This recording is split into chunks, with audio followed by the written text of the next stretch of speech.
जैसे कि आज हम बात करने वाले हैं एचआर कॉल करके रिप्लाई क्यों नहीं करता। तो इधर एक बार हम अपना टॉपिक भी लिख लेते हैं कि एचआर कॉल करके रिप्लाई क्यों नहीं करता।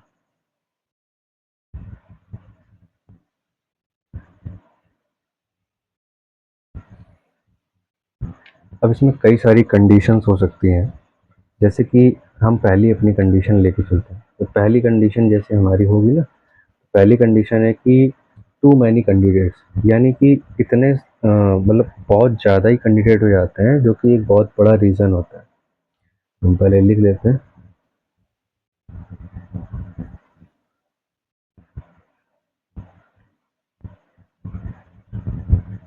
To many candidates. हमारा दूसरा रीज़न भी हम साथ साथ लिख लेते हैं कि प्रोफाइल शॉर्टलिस्ट नहीं होगा।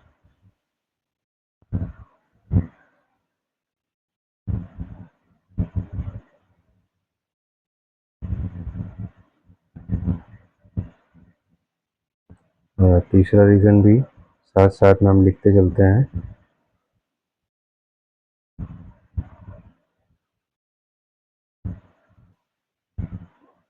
जैसे कि हायरिंग फ्रीज हो जाती है, हायरिंग फ्रीज हो जाना, पोजीशन होल्ड हो जाना, है ना। तो पोजीशन होल्ड होना भी एक बहुत बड़ी समस्या होती है। अपना चौथा पॉइंट भी लिख लेते हैं साथ ही साथ में। हम इन्हीं जो पॉइंट्स लिख रहे हैं, इन पॉइंट्स के हिसाब से ही समझेंगे कि आखिरकार एचआर कॉल करके रिप्लाई क्यों नहीं करता है। इसी कुछ होता है प्रोसेस लंबा हो जाना,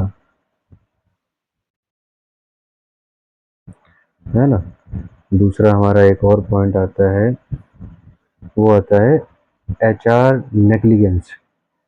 हाँ, ये भी होता है, तो इसको भी एक बार हम देख लेंगे।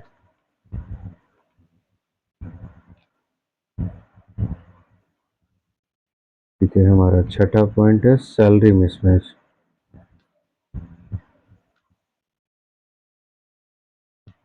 हमारा एक बढ़िया सातवां पॉइंट भी है, इसमें कैंडिडेट साइड इशू होता है, मतलब कैंडिडेट की तरफ से ही ये इशू क्रिएट होता है।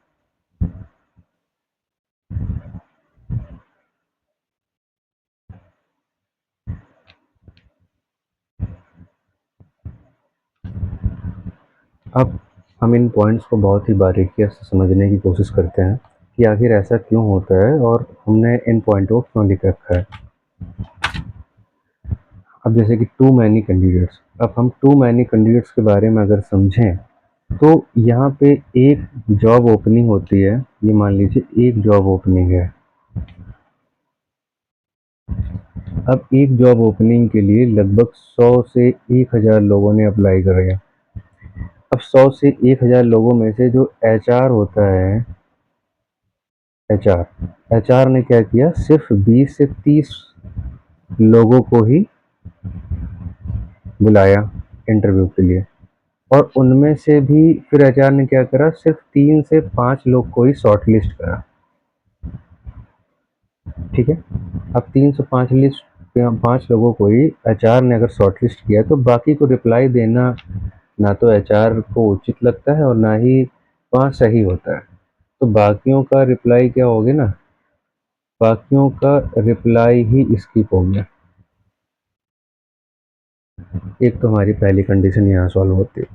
हम दूसरी कंडीशन को अगर देखें, तो जैसे कि एचआर मतलब जैसे प्रोफाइल शॉर्टलिस्ट नहीं हो।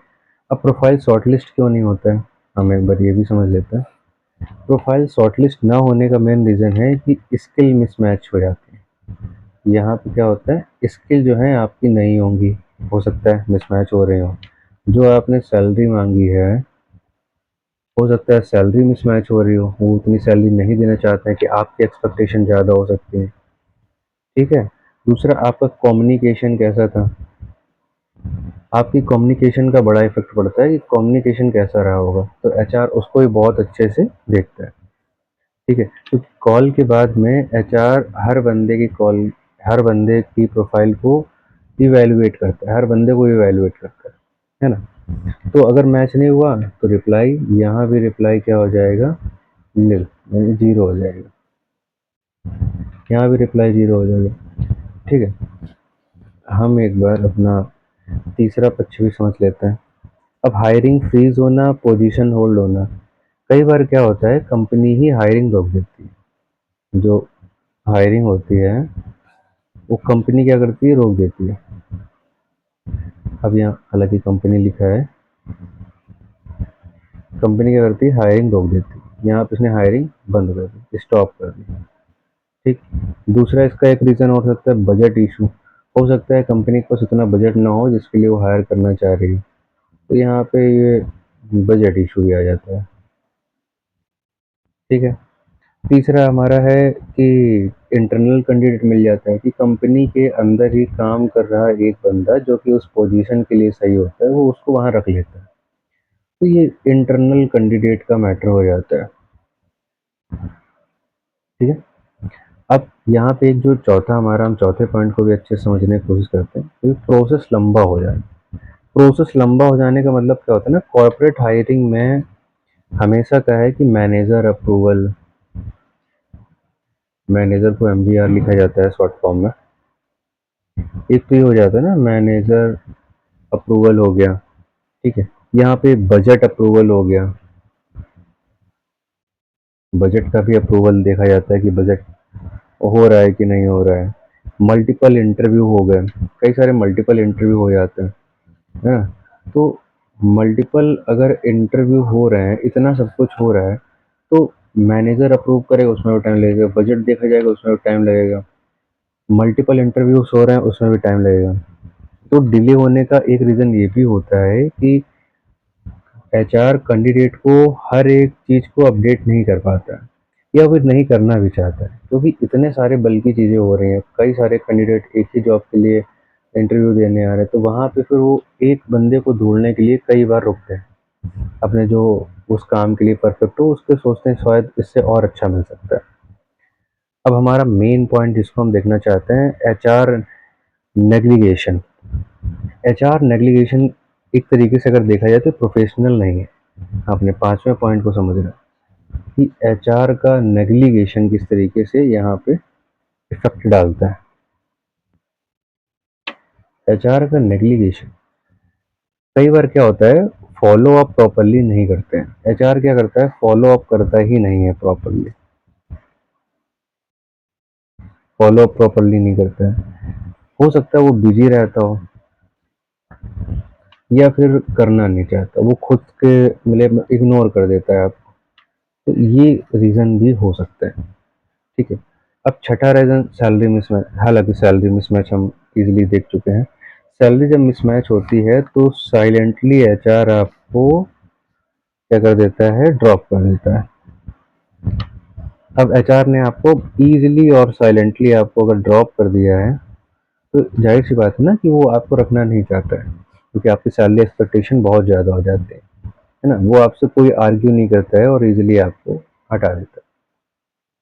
अब एक हमारा और भी है, कैंडिडेट साइड इशू। कैंडिडेट की तरफ से ऐसे क्या इशू आते हैं जिसकी वजह से एचआर उस पर ध्यान भी नहीं देता। अब कैंडिडेट के साइड इशू अगर आप समझोगे, कैंडिडेट के साइड इशू कुछ इस तरीके से हो जाएंगे, हम जैसे देखते हैं यहाँ पर देख लेते हैं। ये हमारा 7वां नंबर पॉइंट है, कैंडिडेट साइड इशू। इसको हम देखने जा रहे हैं कि हो सकता है कभी कभी प्रॉब्लम कैंडिडेट के साइड से हो जाती है, जैसे कि कॉल मिस कर देता है कैंडिडेट। दूसरा, लेट रिप्लाई देता है, या हो सकता है रिस्पॉन्स ही ना करे। ठीक है। दूसरा, या तो जो भी एचआर ने उससे क्वेश्चन पूछे हैं उनका आंसर ही वो कंफ्यूजिंग वे में दे रहा है। तो फिर यहाँ भी कई सारे कंडीशन होते हैं कि एचआर आपको चाहता नहीं कि आप उसके पास जाओ या उस कंपनी में इंटरव्यू देने जाओ, या वो लेना ही नहीं चाहता। तो इसके लिए आप करोगे क्या, हम आपको एक बिंदास तरीका बताने की कोशिश करते हैं। कि पहले तो अगर आप फॉलो अप आप अपनी तरफ से करोगे तो फॉलो अप का तरीका सही होना चाहिए।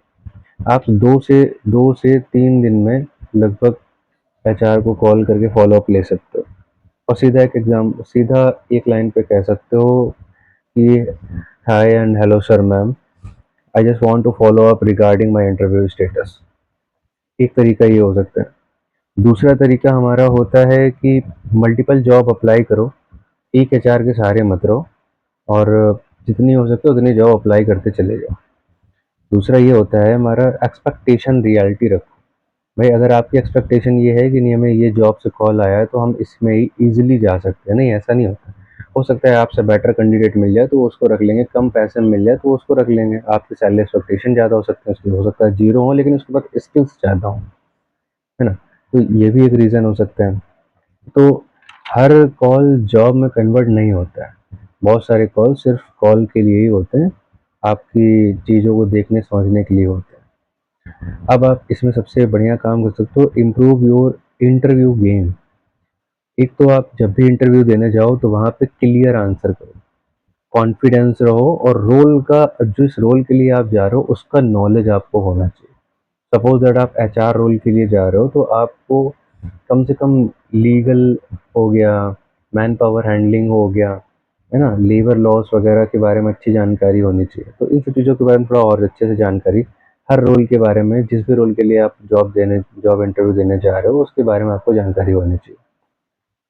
इमोशनली अटैच मत हो। सबसे बड़ा और सबसे इम्पोर्टेंट है कि job process is equal to number game.